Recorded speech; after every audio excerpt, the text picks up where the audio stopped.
Comigo está minha esposa Vânia, minha companheira aí de muitos anos. E eu cresci na igreja, nasci na igreja, cresci na igreja, fui criado na igreja. Na igreja eu conheci a Cristo. Através da igreja fui chamado ao ministério, defini qual seria a minha vocação.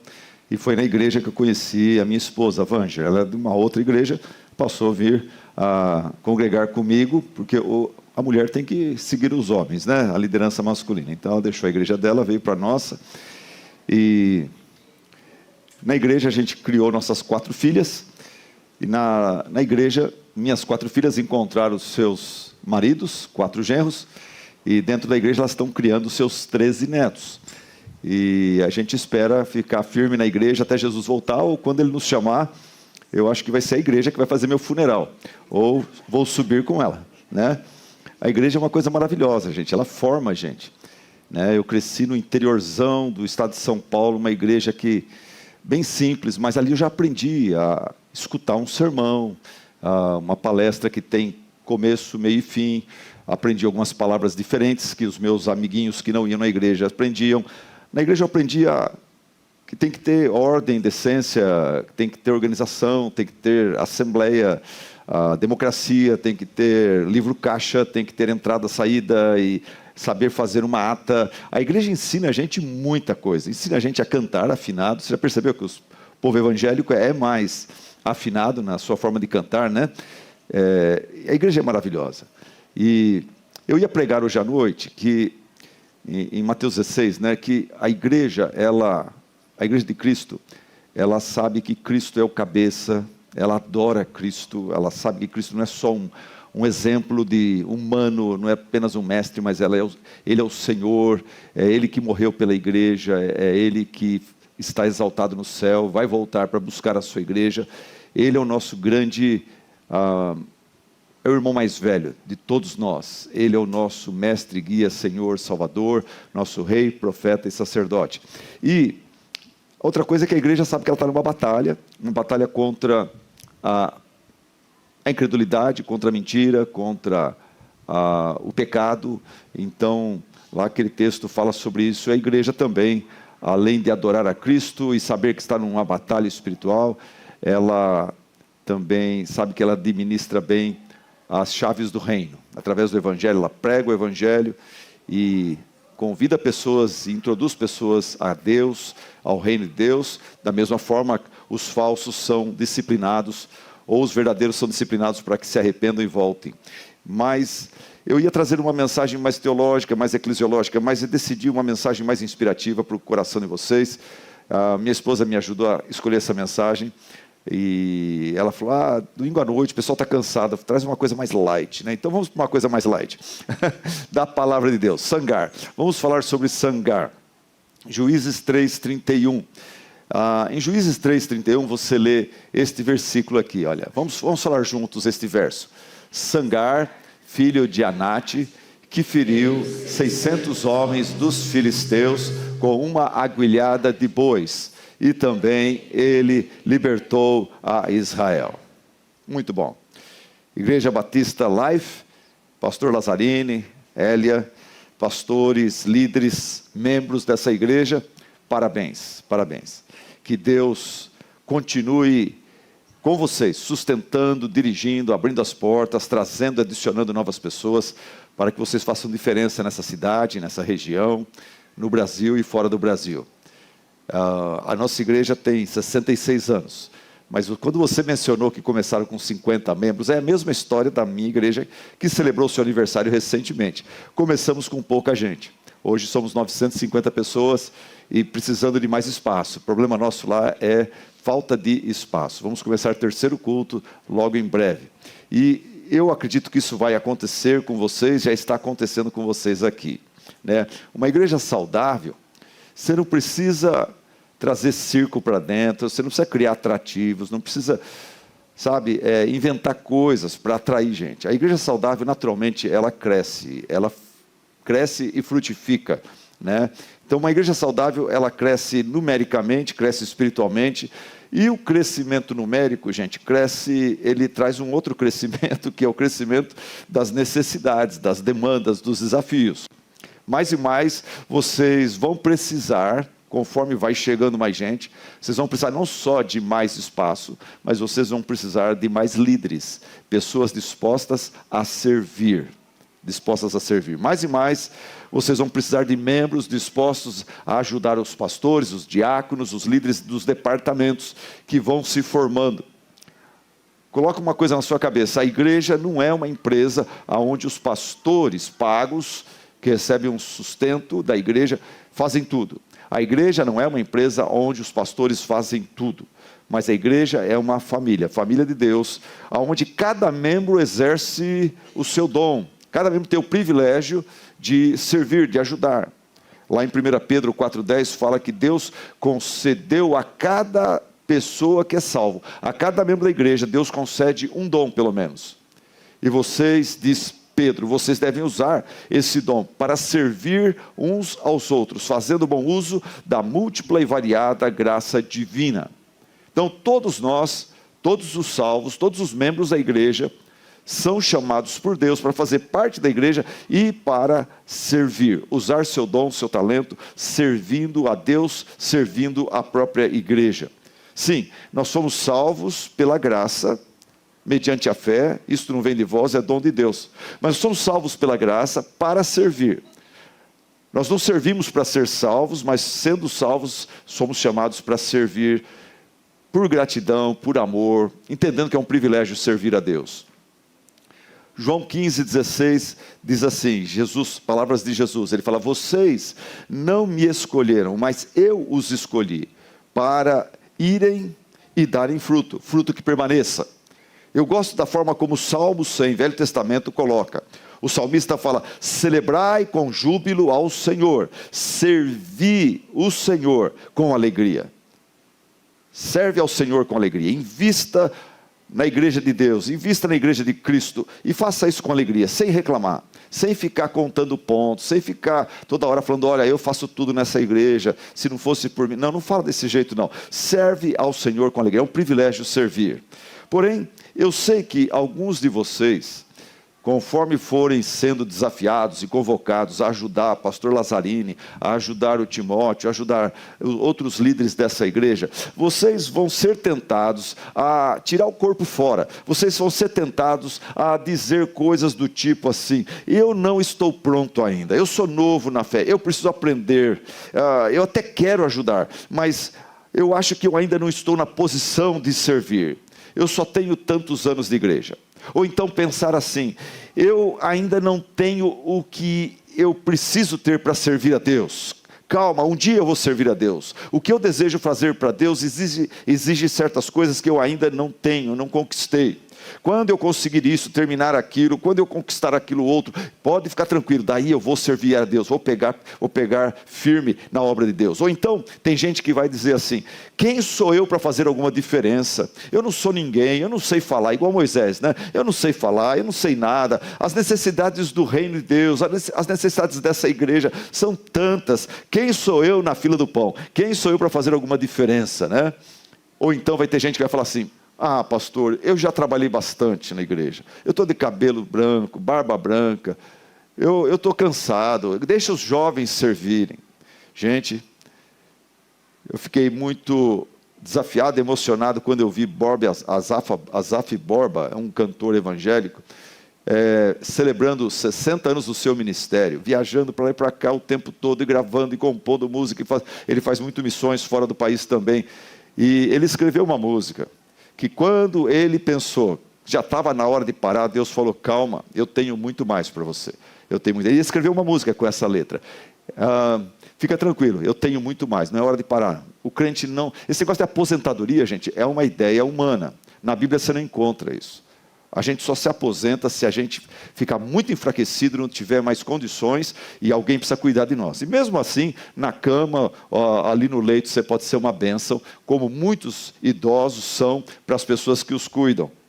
Mas enfim, você vai ser tentado a dizer essas coisas. Eu não estou pronto ainda, eu ainda não tenho o preparo necessário. Quem sou eu para fazer diferença? Eu estou muito idoso. Por isso que você precisa guardar agora no seu coração, na sua mente, esse sermão que eu vou pregar para você sobre a vida de Sangar. Veja o que a Bíblia fala sobre ele. Sangar, filho de Anate, que feriu 600 homens dos filisteus com uma agulhada de bois. E também ele libertou a Israel. No livro de Juízes, fala-se muito de outros juízes, tipo Débora, Gideão, Sansão, Baraque, Eude. Mas de Sangar, desse juiz chamado Sangar, esse homem escolhido por Deus para liderar o povo, só temos um versículo, que é esse versículo aí. Contudo, Sangar deixa um exemplo de vida que pode mudar a sua vida e a sua atitude para com Deus e as oportunidades que Deus dá para você servir em casa, na escola, no trabalho, na rua, aqui na igreja também. Sangar é um exemplo de vida que pode mudar a sua vida, mudou a minha. O Sangar, ele vivia em tempos difíceis. A nação de Israel estava sendo implantada, era uma jovem nação, como essa igreja aqui, está tudo começando, não tem nada estabelecido, as coisas estão ainda em forma embrionária. Tempos perigosos. No livro de Juízes mesmo, no capítulo 5, versículo 6, fala assim: nos dias de Sangar, as pessoas evitavam as estradas principais e os viajantes tomavam desvios, atalhos. Por quê? Você estudando a história, você vai ver que naqueles dias, os inimigos de Israel, os inimigos principais dele, que eram os filisteus, em gangues, eles perambulavam pelos campos, pelas estradas, roubando as pessoas, roubando os viajantes, saqueando os sitiantes e vilarejos. Os arqui-inimigos de Israel, os filisteus, viviam em gangues, apenas roubando e saqueando. Eram os dias de Sangar, dias perigosos. Mas o Sangar, pela fé, apesar das circunstâncias, apesar das suas limitações, ele foi à luta, ele decidiu servir a Deus, e ele serviu a Deus. Nesse pequeno versículo aqui, você observa que Sangar serviu a Deus. Serviu a Deus como? Primeira coisa, Sangar, ele serviu a Deus começando aonde ele estava. Começando aonde ele estava. E a pergunta é, aonde que Sangar estava?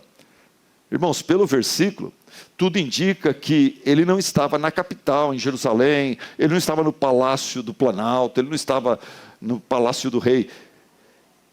Tudo indica que ele não estava intimamente ligado aos grandes de Israel, às pessoas importantes de Israel. Tudo indica que Sangar vivia na roça. O verso diz que ele tinha uma agulhada de bois. Provavelmente Sangar era um pequeno sitiante. Sua posição social era uma posição muito insignificante, de pouco prestígio e honra. Mas mesmo assim, vendo os filisteus atacando o povo de Deus, ele foi à luta e começou a servir exatamente aonde ele estava, no sítio, nas ruas secundárias, nas vicinais da jovem nação de Israel. Em outras palavras, Sangar, ele tem algo para te ensinar. Isso serve para você que diz, quando eu terminar a faculdade, o mestrado, o curso de teologia, quando as finanças melhorarem, quando eu for mais experiente, então eu vou servir a Deus. Pastor Lazarino pode contar comigo. Eu estou fazendo um mestrado, depois tenho um doutorado, depois eu vou servir. Isso serve para você que fica falando, não, quando eu tiver dinheiro eu vou contribuir. Quando eu puder. Gente, o povo de Deus, a necessidade do reino de Deus, dessa igreja que alcançar outras pessoas, a necessidade, a guerra é aqui e agora. Esse negócio de querer servir no outro dia, no outro tempo, isso aí não existe. Muitos começam ou querem servir a Deus amanhã, e esse amanhã nunca chega. Ou amanhã, mês que vem, um ano que vem, daí eu vou pegar firme com a diretoria da igreja, com o departamento das crianças, esse amanhã não quer. Outras pessoas querem servir a Deus ontem. Tem gente que está chegando no final da vida e com umas limitações e problemas, e ele fala, poxa, se eu pudesse voltar atrás, eu ia servir a Deus. Servir a Deus amanhã não dá, servir a Deus é impossível, o ontem está no sepulcro, o amanhã está no útero, não nasceu ainda. Tinha uma mulher que reclamava com o seu pastor sobre seus pais, seus traumas da infância, sua experiência de bullying na escola. Sabe essas pessoas toda vitimizada. Essa mulher não parava de reclamar do seu passado. Ela queria que o pastor desse uma de psicólogo com ela, ou colocasse ela num divã. Ela gostava de falar dos seus traumas e tudo mais. E o pastor, uma hora, perdeu a paciência e falou para ela assim: por que você não deixa tudo isso, todos esses traumas do passado, por que você não deixa isso aos pés da cruz de Cristo? O seu advogado, o seu juiz e o seu libertador. Deixa ele cuidar desse seu passado.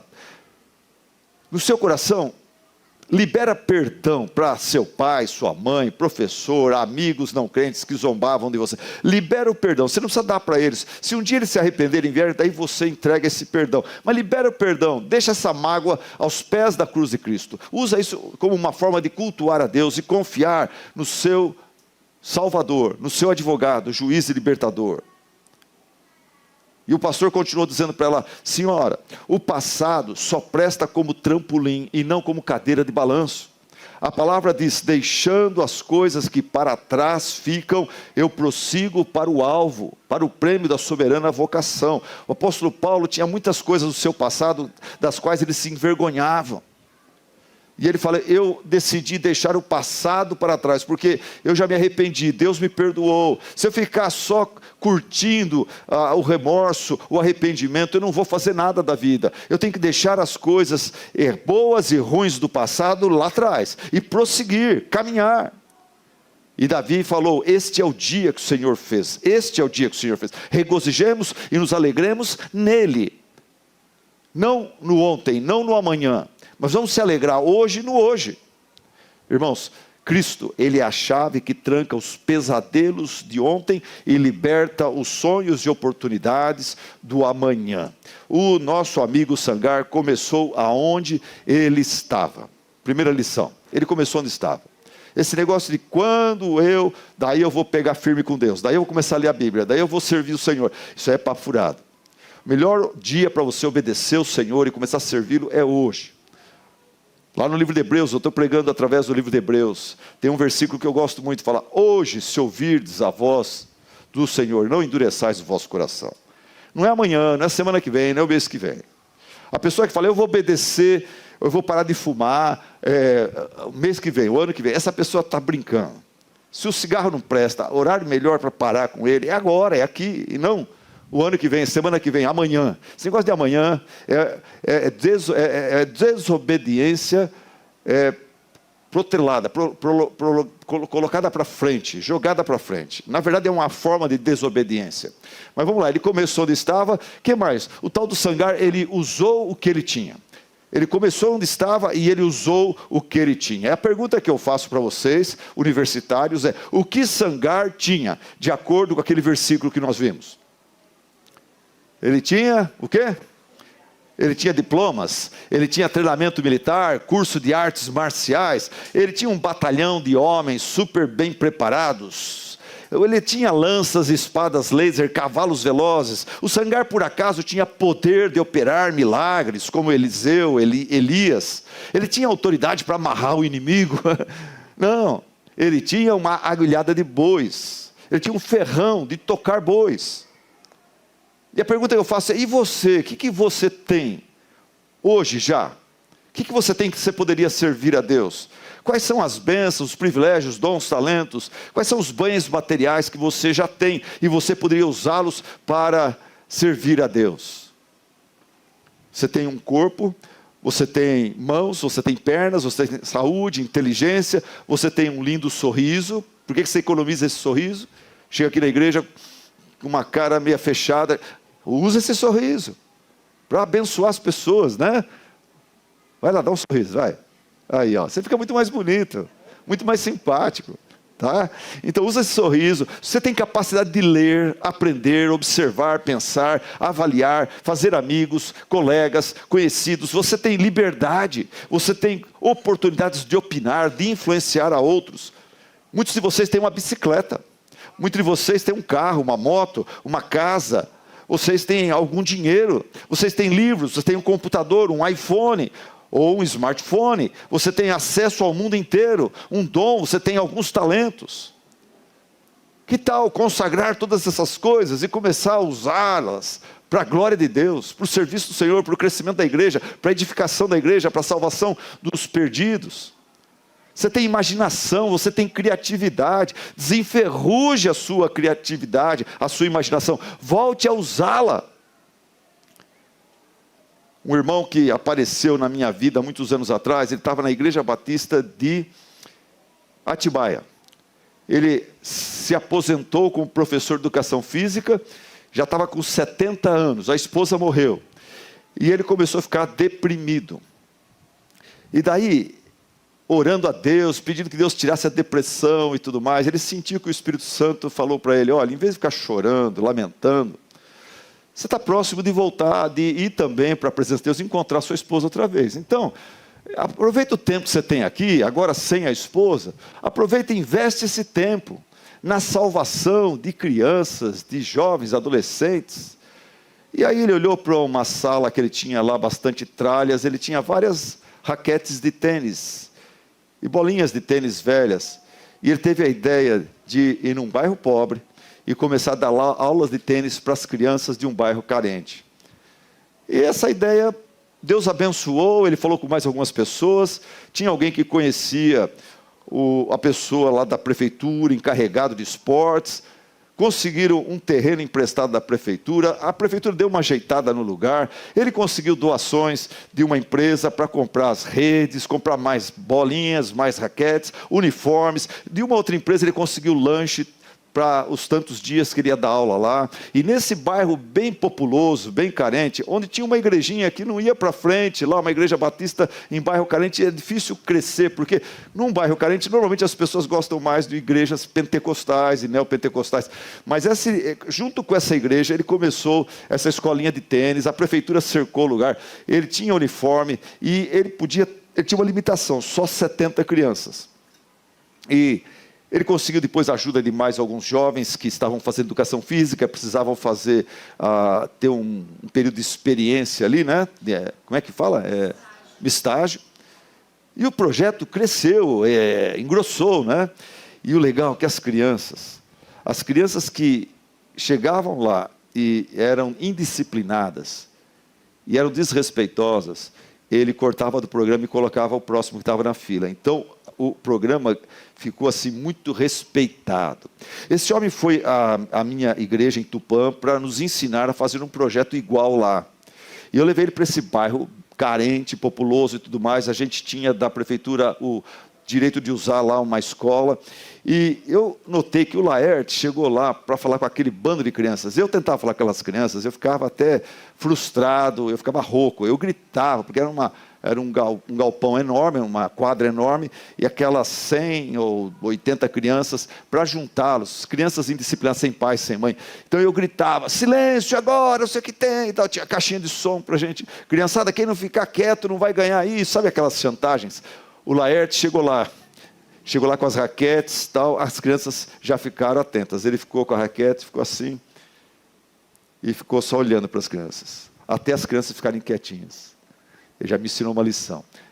Mas eu estou aqui já entrando em detalhes que não interessam para o nosso assunto hoje. O que interessa está aí um homem de 70 anos que trocou depressão por servir a Deus e abençoar a vida de muitas crianças, ao ponto de ir a outras igrejas para falar do seu projeto e inspirar pessoas a tirar o seu traseiro do banco ou do sofá e parar de ficar vendo Rede Globo de televisão, ou seja lá o que for, Netflix, para servir a Deus, alcançar vidas, falar de Cristo, levar pessoas a conhecer o Salvador, Jesus Cristo, que resolveu o nosso pior problema, que é o pecado, e venceu o nosso último inimigo, que é a morte, o Evangelho precioso do Senhor Jesus. Então, use a sua imaginação, a sua criatividade, e fala: Espírito Santo, ajuda eu a pensar uma forma legal de servir a Deus, de servir a igreja, de ser bênção.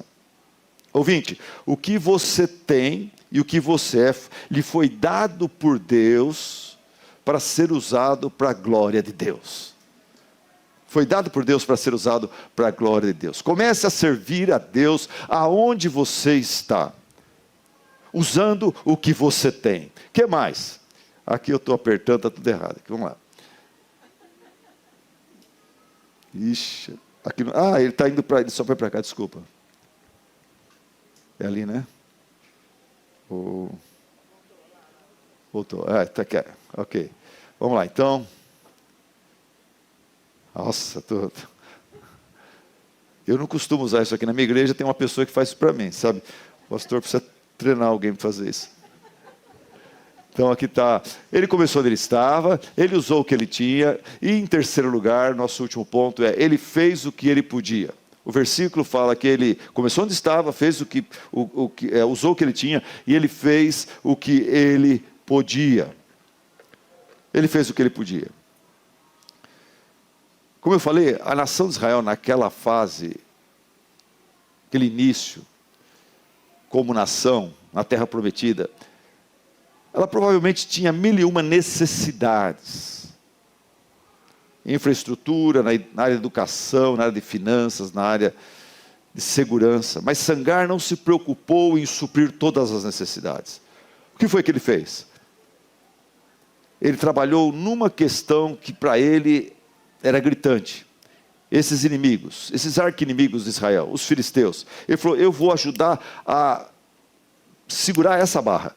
Eu vou ajudar a deter esse inimigo. E ele vai, e a Bíblia fala que ele matou 600 inimigos de Israel.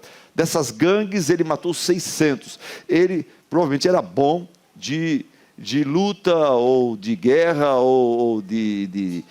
Eu fico imaginando, quando eu preparava esse sermão, eu imaginei o Sangar trabalhando o dia todo, como sitiante, cuidando do seu gado, e à noite ele descansava, jantava, descansava, tomava banho. Quando dava uma meia-noite, mais ou menos, ele acordava, ele pegava a fita do Rambo assim, colocava aqui, pegava barro preto, passava no rosto, tal, pegava a sua guilhada de bois, e ele ia para o acampamento dos filisteus.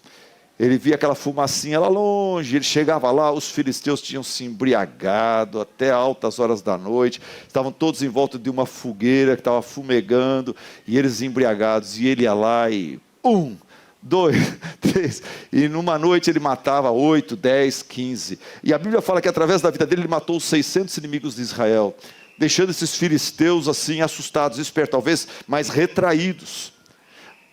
Então, eu fico falando, e você? Eu fico pensando, e você? E eu? E você da Igreja Batista Life aqui? A sua igreja, ela tem 1001 necessidades. O que você poderia fazer? Não adianta eu pregar esse sermão para você e não te dar ideias. Então deixa eu sugerir para você algumas coisas que você pode fazer. Algumas coisas que você poderia fazer.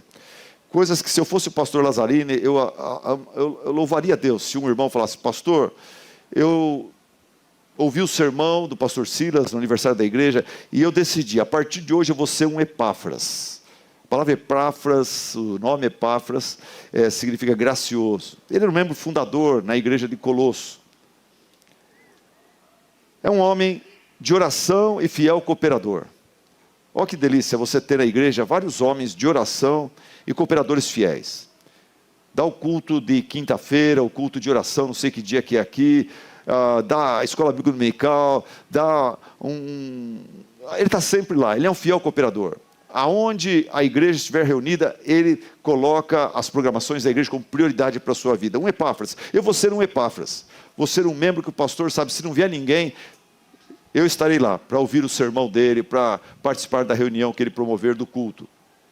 Eu vou decidir ser um Barnabé com os novos membros. Barnabé é essa figura lá no livro de Atos, que quando ninguém queria papo com o apóstolo Paulo, porque Paulo era um perseguidor da igreja, que tinha dito que se converteu. Ele tinha se convertido mesmo, mas os membros não sabiam. Os membros estavam com medo dele. E foi Barnabé que se aproximou de Saulo e apresentou ele para os apóstolos. Eu louvo a Deus por membros da minha igreja. Hoje eu elogiei um membro lá de púlpito, a irmã Zoé. Ela tem 70 anos, mas ela, todo domingo, ela está atrás de visitantes. E ela é muito simpática. E ela consegue chegar em homens e mulheres, porque ela já tem uma certa idade, com os homens não tem problema nenhum. E ela Procura conhecer a pessoa, procura dar um bem-vindo para a pessoa, mostrar para a pessoa, responder, tirar as dúvidas, e ela sempre dá um jeito depois de levar até mim. No final do culto, ela passa com a pessoa e fala: pastor, estão nos visitando da cidade tal, ou mudaram-se de tal lugar para a nossa cidade, é a primeira vez que estão vindo, esse aqui é o fulano, esse aqui é o ciclano. Ela puxa a ficha toda. Gente, isso faz uma diferença enorme para o visitante. E quantas vezes, quando dá certo, eu e minha esposa temos um trato, visitante... Pelo menos por domingo a gente tenta sair com um dos visitantes que vieram, que demonstram mais interesse no evangelho, na igreja e tudo mais. A gente aproveita e vai almoçar com eles. Ou vai tomar pizza depois do culto à noite com eles. Então, eu vou ser um Barnabé. Eu vou ser esse membro catalisador que recebe bem os visitantes. O visitante que vem, ele não vai ficar só porque a pregação do Lazarino é boa. Ele não vai ficar só porque a música é boa. Ele vai ficar se ele se sentir amado, abraçado, como alguém falou aqui, que vocês já estão fazendo. Então já tem alguns Barnabés aqui, graças a Deus por isso. Eu vou ser um Jonatas. Na igreja eu vou ser um Jonatas. Lembra Jonatas? Entre Davi e o pai Saul. Ele era um pacificador. O relacionamento de Davi com Saul era complicado. Na verdade, o relacionamento de Saul com Davi era complicado. Mas o Jonatas, ele ficava ali como um extintor de incêndio, acalmando um, acalmando o outro. E na igreja é muito importante a gente ter pessoas que são pacificadores, e não gente que joga gasolina nas fogueiras. Alguém vem, está bravo com aquele irmão, tal, você tem que saber acalmar, e não falar: não, realmente aquele irmão é chatinho, é um mala sem alça. Não, você tem que acalmar e falar: olha, aquele irmão é uma bênção, você está achando ruim dele agora, você precisa de ver ele antes de se converter. Enfim, seja um Jonatas, um pacificador. Seja como aquele casal, Áquila e Priscila. Eles eram hospedeiros de cultos de oração na casa deles. Não sei, aqui tem pequenos grupos já? Não tem ainda? Não tem. O dia que tiver, né, você vai ser aquela pessoa que fala: olha, Deus deu uma casa bonita, tem lá no fundo do quintal um espaço legal, tem lugar para churrasqueira. Isso aqui não é só para eu mostrar, exibir para os outros ou curtir. Isso aqui é para abrigar o pessoal da igreja, fazer reuniões, encontros, estudos bíblicos, o que for, né? Então, seja como Áquila e Priscila. Seja um professor de escola bíblica dominical. Tem escola dominical aqui? Tem. Então, seja um professor de escola bíblica dominical. Seja um crente, um membro de igreja bombril, né? Eu tinha, em todas as igrejas que eu passei, tinha sempre um irmão, uma irmã que são bombrios. Eles são bombril, 1001 utilidades.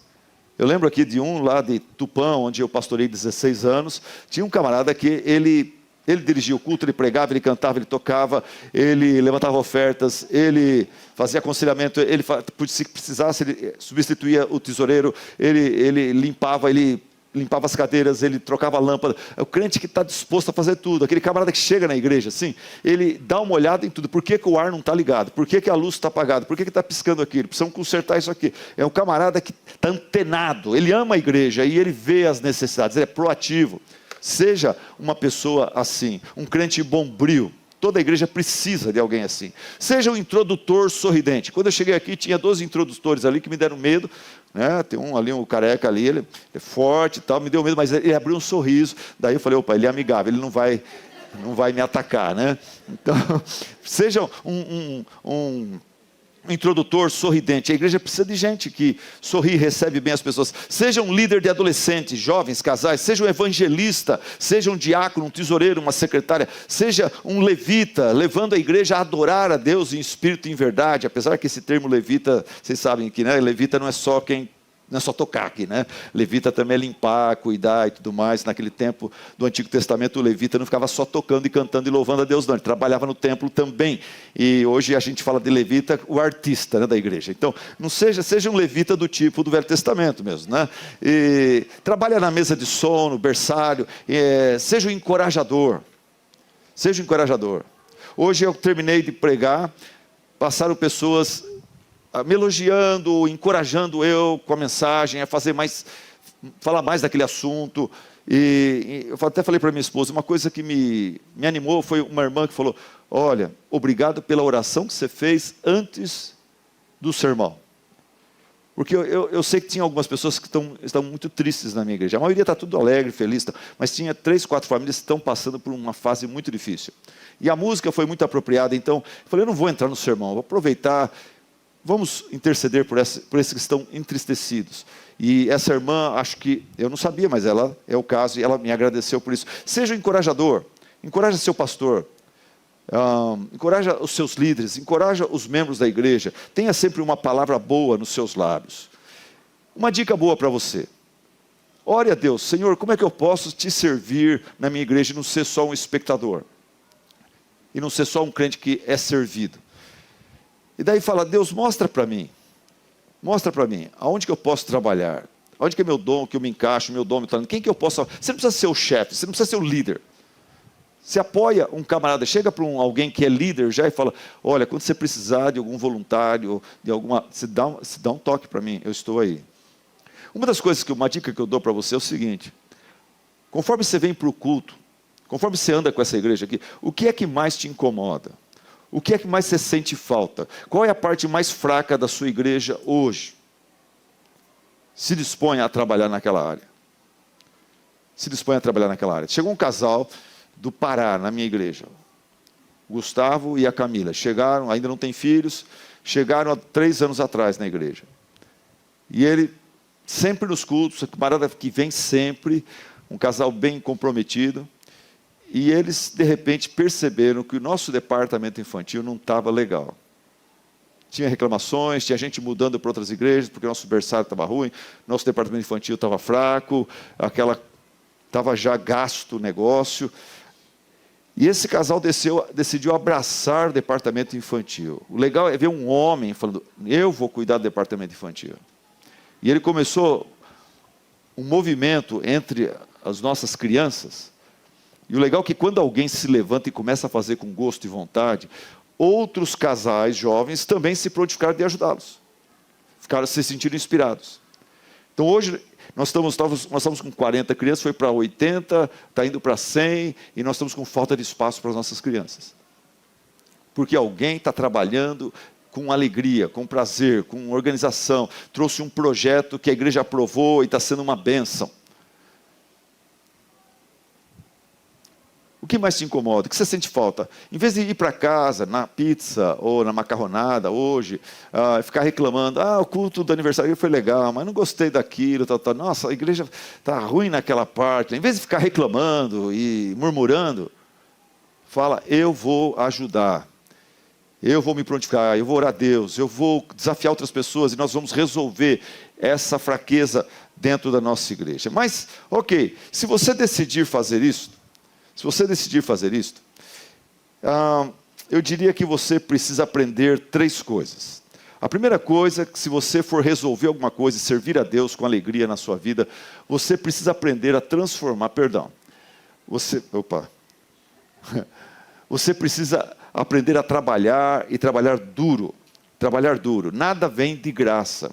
Um bom ministério na igreja, ele não vai acontecer de uma forma fácil e automática, é só assumir o cargo e tudo vai caindo, os irmãos vão ajudando e as coisas. Não, isso aí se você entrar nessa vibe, você vai ter um departamento bagunçado que não vai trazer nada realmente de valor.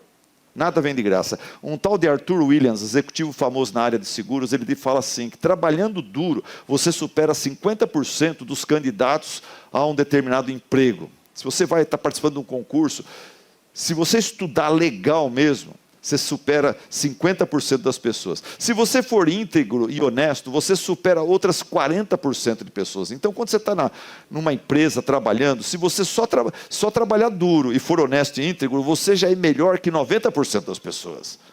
Os outros 10% é onde entra a luta dentro do sistema capitalista. Um outro exemplo, as andorinhas. As andorinhas são pássaros pequenos, graciosos, asas longas e fortes. Todo ano eles saem lá de São Francisco, na Califórnia, Estados Unidos, porque começa a ficar muito frio lá. Eles voam, migram e viajam 9.600 quilômetros, indo pelo mar, para chegar na Argentina, onde tem um tempo mais agradável, gostoso. Eles ficam ali no verão argentino, fugindo do inverno da Califórnia. Só que elas viajam pelo mar, voando. Elas não sabem nadar. Então o que elas fazem? Na primeira parada, elas carregam, de São Francisco, eles carregam um galinho seco, que é quase como um isopor. Eles vão voando, carregando aquele galinho no bico. Aquilo incomoda, é ruim para eles carregar esse galinho. Daí quando chega no mar, na hora de dormir um pouquinho, descansar um pouquinho, eles jogam um galinho no mar, aquilo boia, daí eles põem os pezinhos e ficam lá, assim, tal, tirando sonequinha no mar, até descansar e daí voar de novo. Em outras palavras, essas andorinhas, elas aprenderam que para você, se você quer chegar em algum lugar na vida, você precisa estar disposto a carregar certos fardos. Nada é de graça. Você vai precisar aprender a trabalhar duro. As pessoas veem o pastor Lazzarini vir aqui fazer uma mensagem de 40 minutos, o Timóteo dirigiu o louvor. Acha que às 5:30 da tarde eles vieram aqui e deram uma ensaiadinha, o pastor pegou lá às 4:30 da tarde, tirou uma soneca e rabiscou umas coisas e o sermão ficou bonito, ficou pronto. Poxa, que legal, né? Não é assim. Um sermão como esse aqui eu levei 8 horas, às vezes 16 horas, para preparar, para depois ter o que falar. Exige muita pesquisa e muito estudo e tudo mais. A gente precisa aprender a trabalhar duro, para poder realizar as coisas com alegria e com excelência, para a glória de Deus, né? Outra coisa, você precisa aprender, se você for servir o Senhor com alegria, como o Sangar fez, você precisa aprender a transformar dificuldades em oportunidades. Precisa aprender a transformar dificuldades em oportunidades. Como Paulo fez isso. Paulo transformou uma cadeia romana na qual ele foi colocado, jogado lá dentro, ele transformou aquilo num púlpito. Em vez de ele ficar lá se lamentando, na cadeia eu servi a Cristo, olha o que Cristo faz comigo, olha como Deus recompensa os seus servos. Ele não ficou reclamando. Ele começou a pregar para os soldados que ficavam vigiando ele lá. John Bunyan fez a mesma coisa. John Bunyan, ele fez dos 12 anos de aprisionamento dele, o ministério literário. Ele escreveu um livro durante esses 12 anos na cadeia, chamado O Peregrinos. Quem não leu ainda precisa ler esse livro. O Peregrino é um romance cristão escrito por John Bunyan na cadeia. Eu estou mencionando isso aqui porque esse livro escrito na cadeia por John Bunyan se tornou um best-seller, traduzido para mais de 100 idiomas. Ele só não bate a Bíblia. A Bíblia ainda é o best-seller maior. Depois vem o Peregrino. Você precisa aprender a transformar os problemas, as dificuldades em oportunidades. Eu vou me referir aqui a um homem que encontrei-me com ele domingo passado. Eu fui pregar domingo passado na Igreja Batista de Tupã, onde eu fui pastor. E lá, num momento de oração, intercessão, eu vi uma das pessoas que foram para frente para o momento de intercessão no culto da noite, eu vi o Claudemir. Claudemir foi de muletas. Ele se converteu na minha época, quando eu era pastor lá em Tupã.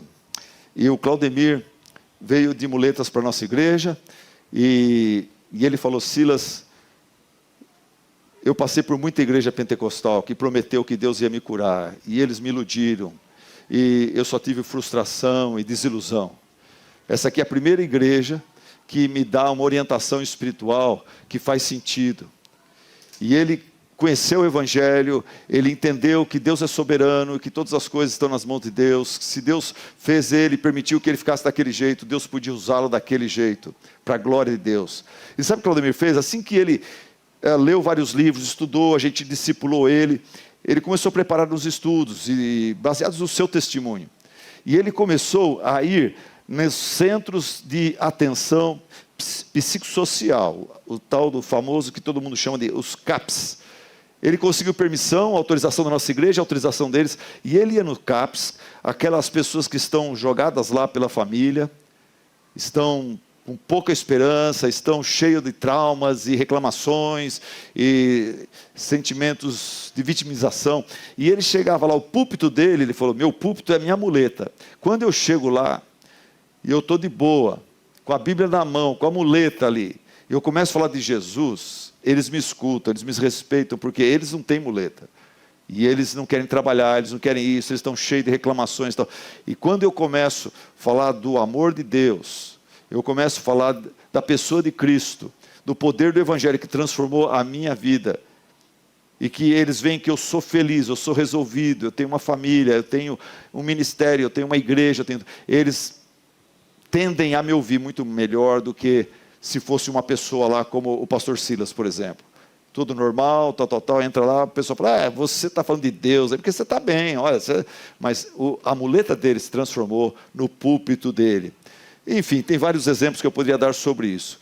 Mas, gente, vamos lá. Se você vai servir a Deus, como o Sangar serviu, se você vai ser uma bênção na vida dessa igreja, da sua família, você precisa trabalhar duro e você precisa aprender a transformar as dificuldades em desafios. E, em último lugar, você precisa aprender a...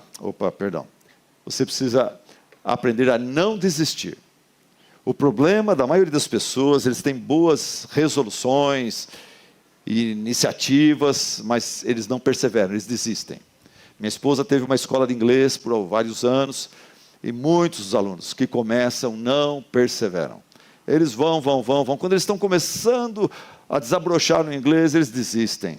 E isso é comum. É comum em geral na sociedade. Por isso a Bíblia, lá em Gálatas 6:9, fala um versículo maravilhoso, que fala assim: não nos cansemos de fazer o bem. Porque a tendência nossa é se cansar e desistir. Não nos cansemos de fazer o bem, diz a palavra de Deus. Porque a seu tempo ceifaremos, se não desfalecermos.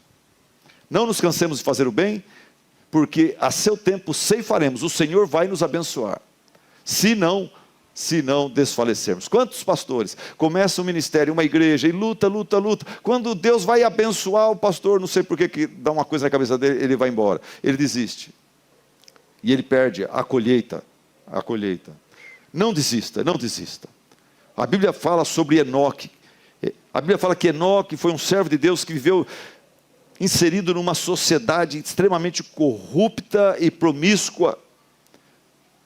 Mas ele não desistiu, por isso Deus o tomou e o levou para si. A Bíblia fala sobre Davi, o jovem Davi, ele viu que o soldado veterano de guerra, o tal do Golias, esse mercenário profissional, soldado profissional, Davi viu que o Golias era muito maior, mais forte, experiente do que ele. Mas ele desistiu? Não. A Esther é aquela rainha do Velho Testamento, uma rainha judia. Ela sabia que para salvar o povo de Deus, ela precisava correr risco de vida, comparecendo diante daquele déspota que era o seu marido, que já tinha matado a primeira esposa dele. Ela tinha que correr o risco de vida, e chega lá, e ela desistiu? Não, ela não desistiu, ela foi, ela orou muito antes, colocou o povo para orar, jejuou, se preparou espiritualmente, e falou: agora estou nas mãos de Deus, seja o que Deus quiser. Daniel foi ameaçado de morte se continuasse a orar pelo seu Deus. Ele desistiu? Não desistiu. João Batista foi condenado à morte por falar contra o pecado de Herodes. Ele amarelou, deu para trás? Não, ele permaneceu firme até o fim. Paulo e Silas foram açoitados, aprisionados por pregar o evangelho. Eles desistiram? Não. Meia-noite, todos machucados, algemados, eles cantavam hinos de louvor a Deus na cadeia. E o Senhor os visitou, porque eles não desistiram.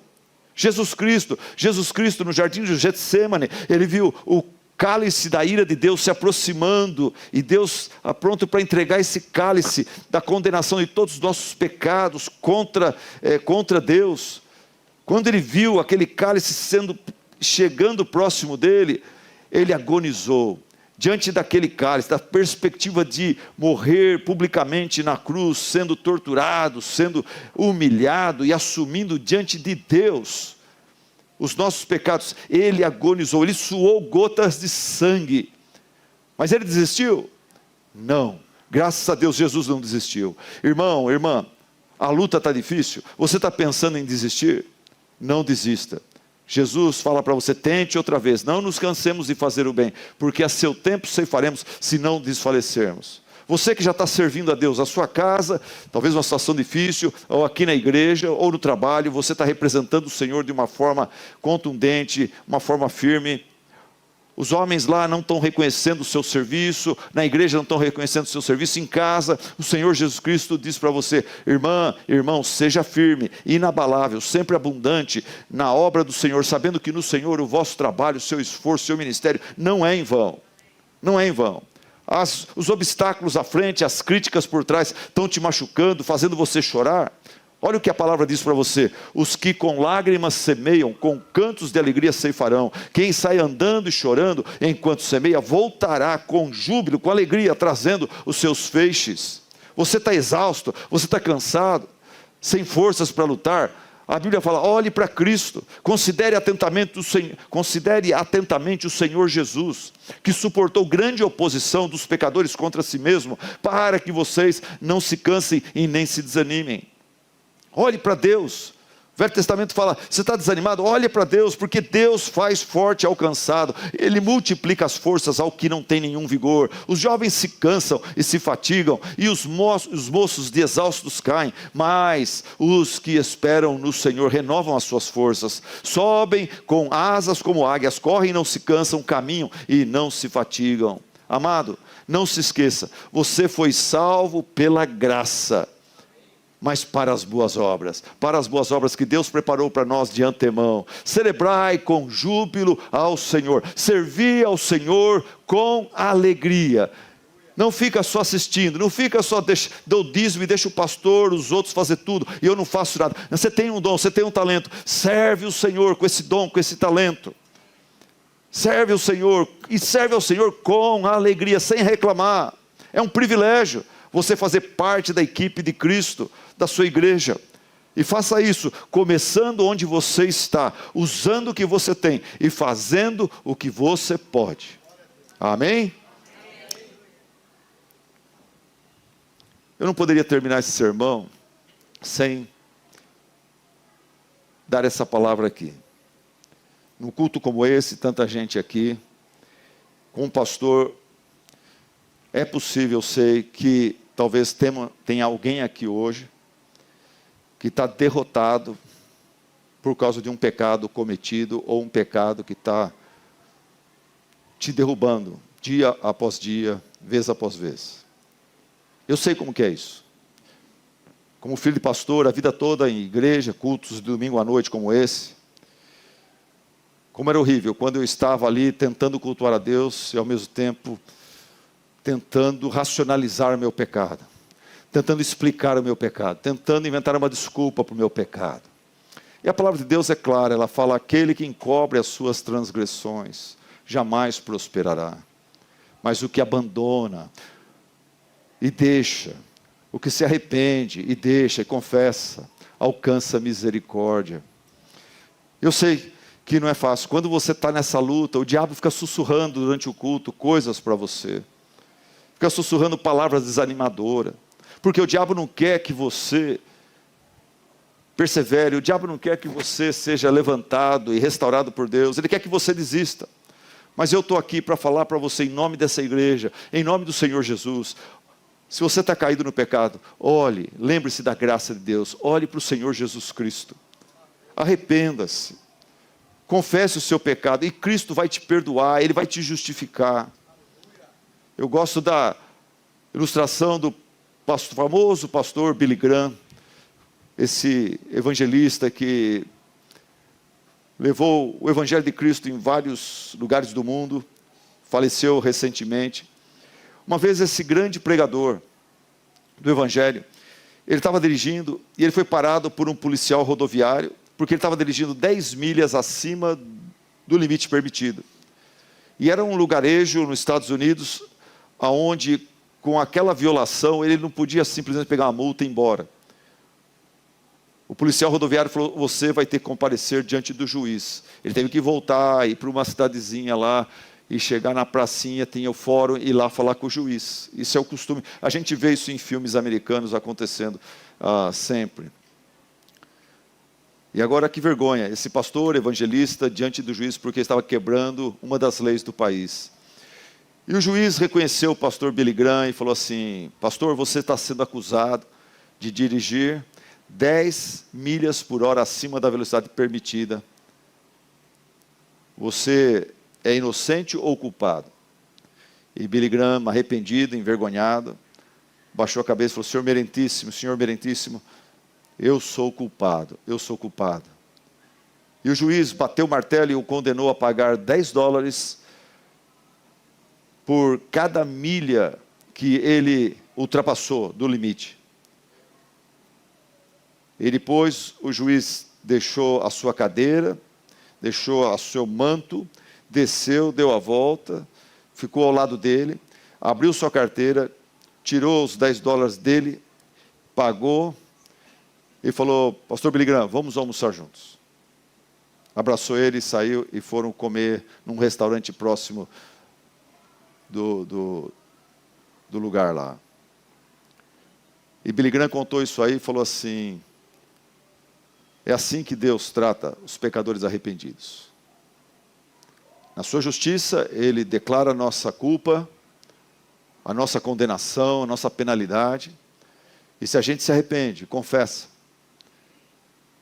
Ele, através de Jesus Cristo, Ele vem e paga por nossa condenação. Ele assume a nossa culpa. Daí Ele nos abraça e nos convida para morar com Ele por toda a eternidade. Seja lá o que for que você está cometendo ou cometeu. Hoje em dia, na minha igreja, eu tenho tido a tristeza de ver alguns casais sofrendo por causa de pornografia. Isso derrota, especialmente o homem, assim como a mulher também. Pode ser que você é uma pessoa, estou chutando aqui uma coisa. Você não tem forças, alguém fica mandando para você coisas, você fica vendo aquilo, você não tem força, aquilo lá se acaba sendo derrotado espiritualmente. A Bíblia fala, os puros verão a Deus, mas a pessoa que mexe com pornografia não consegue, perde contato com Deus, você se sente sujo, abandonado, você se sente culpado. Mas não sei o que é que está na tua vida, está te atrapalhando de ser mais espiritual, de ser mais consagrado, de andar mais perto do Senhor, de sentir a presença dEle num culto como esse aqui. Mas o que eu posso dizer para você é o seguinte: a promessa do Senhor é maravilhosa. Se nós reconhecermos o nosso pecado, e se nós confessarmos o nosso pecado a Deus, Ele é fiel, Ele é justo para nos perdoar os pecados e nos purificar de toda a injustiça. Davi passou por aquilo que você está talvez passando hoje, homem, mulher. Davi passou por isso. E ele fez o que eu estou recomendando você a fazer. Arrependa-se, confesse. O pecado nunca compensa, o pecado é sempre uma roubada. O pecado sempre te leva mais longe do que você quer, ele cobra mais caro do que você pode pagar. O pecado é sempre é um fake news, é uma roubada. Abre mão desse pecado, confessa seu pecado e entenda que Deus, Jesus Cristo, o Evangelho, a igreja, uma vida de santidade é muito melhor do que qualquer prazer que o pecado pode te dar.